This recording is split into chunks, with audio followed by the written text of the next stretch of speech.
Picture this, you bought a house, you had your inspections, you negotiated through everything.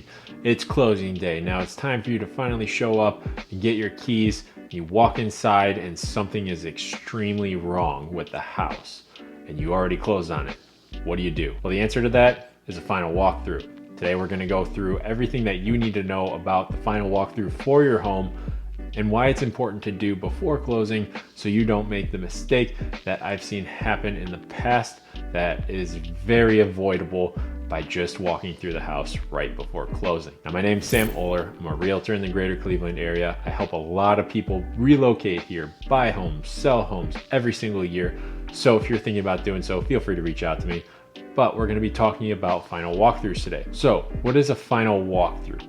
Now, this is essentially just you showing up 2 to 3 days before you sign all of the paperwork for your new home, just to make sure that any repairs that you requested from your inspections have been complete. You're making sure that everything that was in the contract is still in the house. You're making sure that there's no further damage from the point of inspection until now. You're just going through, making sure that everything is all set, because this is one of the biggest purchases in your life.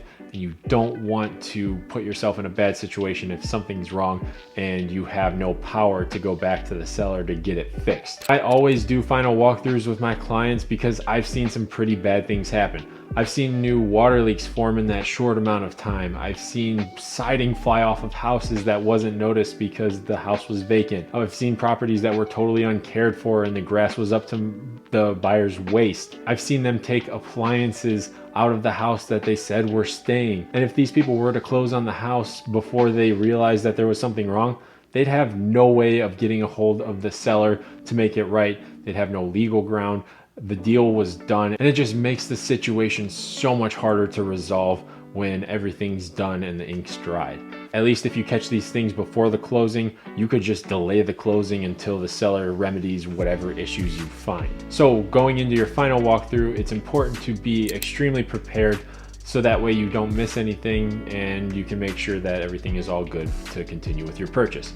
Now, there are 14 things that I am going to go over today. It's going to be relatively fast, but it's just things to look at during that final walkthrough in case you're not going through it with me. Number 1 on the list, take your executed inspection report and go through every single repair that you request to get fixed so that you can make sure that it is working properly and the work was done properly as well. And that could be anything from inspecting a cracked window, making sure a pipe isn't leaking anymore. Maybe you asked for a handrail to get installed, something along the lines of that. There's usually something because there's no perfect houses, as you found out going through this. But that's the most important, is making sure that the seller did everything that they said they were going to after the inspection. Number 2 on the list is going to be cleanliness. Now, it doesn't need to be a full-on professional clean, but when we buy a house, we are asking that it is in broom swept condition, so that way you're not walking into just a hairy mess if they had animals or if they happen to spill something or damage a countertop. Just make sure that the house is clean for you to move into, so that way you're not stuck doing another project before you even get a chance to unpack. Number 3 on the list is make sure that all of the items that the seller said are transferring with the house are still there. If you negotiated a TV, if you asked for all of the kitchen appliances to stay, maybe the washer and the dryer accidentally got taken, but it was on the contract.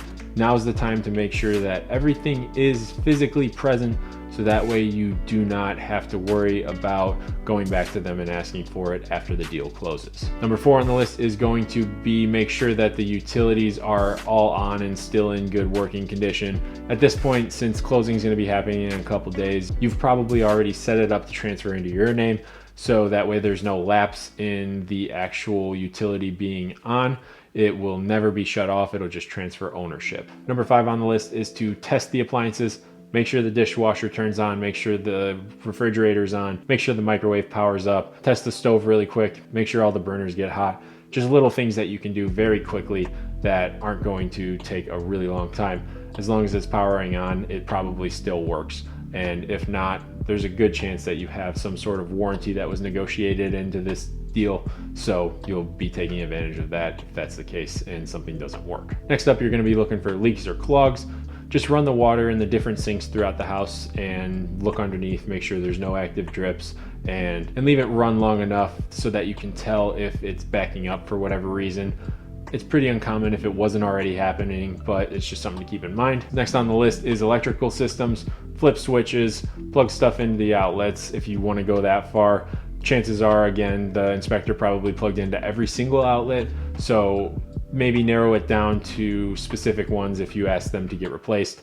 That also goes along with repairs for if you needed to get a GFCI put in somewhere that is necessarily like a garage, a kitchen, bathroom, things like that. Number 8 on the list is going to be keep an eye out for mold.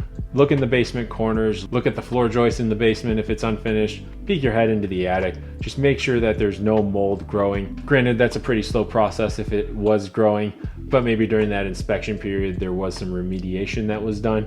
Just make sure that everything was completed. Number 9 on the list, make sure that the HVAC systems are all good. So if it's warm outside, kick the AC on, make sure that power's on. If it's freezing outside, you can't really test it without damaging it. Crank the heat up, make sure the furnace power's on, and then from there's not really a whole lot that you have to do. You don't have to open it up and make sure that nothing's been messed with, because it's pretty rare that that happens. So as long as everything's in working condition, that's what we're looking for. Next on the list is going to be looking for cracks in the walls, floors, anywhere that might have potential settling issues that could have been hidden at the beginning of the deal but might be showing up now.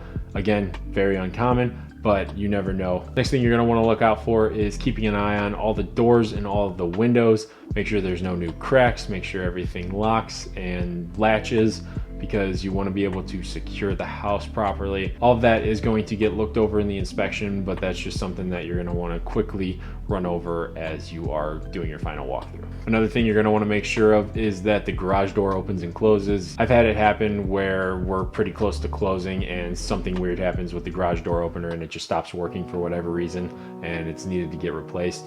It's one of those things that could just randomly fail, so might as well test it. Take a peek at all of the different exterior features depending on what there are on the house. Look at all of the siding, make sure nothing's shifted or blown away or ripped off.